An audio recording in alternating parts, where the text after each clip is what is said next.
Good morning, students. Today we are going to learn about certain topics which covers the classification of matter, in which we are going to learn about solid, liquid and gaseous substance. Further also, if we could cover and if the time prevails, we would move further also. These topics are given on page number 4 of your textbook, and the reference book which I send it as a PDF and worksheet, it has been given on page number 9. So, starting with the topic, classification of matter. Matter, when we classify it, they are of three types. We are having solid, we are having liquid matter, we have gaseous matter as well. So, let's say if we have to give an example of solid matter, it is sugar, sand, wood. And if I have to talk about the examples of liquid, then it is oil, water, milk. Let's talk about gaseous substance, which are air, oxygen, hydrogen, carbon dioxide and many more. So basically, what is the difference between these three types of matter? So we are going to learn today about its basic properties and how they are in actual.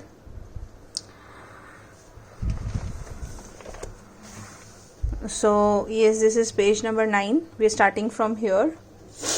So as you can see that here the properties of solid are given. So the first property speaks about that solids, they are fixed in shape and volume. उसका मतलब क्या है? They are in a fixed shape. जैसे for example, this is a sharpener.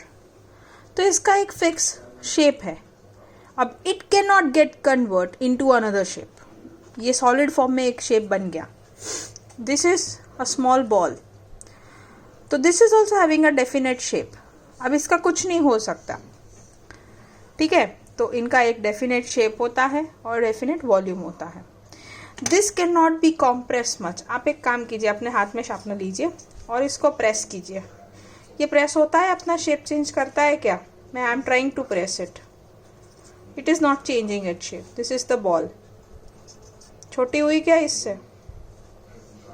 Nope. So you saw that इनको हम compress मतलब press छोटा नहीं कर सकते. Then they have a high density. High density का मतलब क्या? Basically what is density? तो it is mass upon volume. Density is nothing but mass upon volume. So, their mass which is consumed under a volume.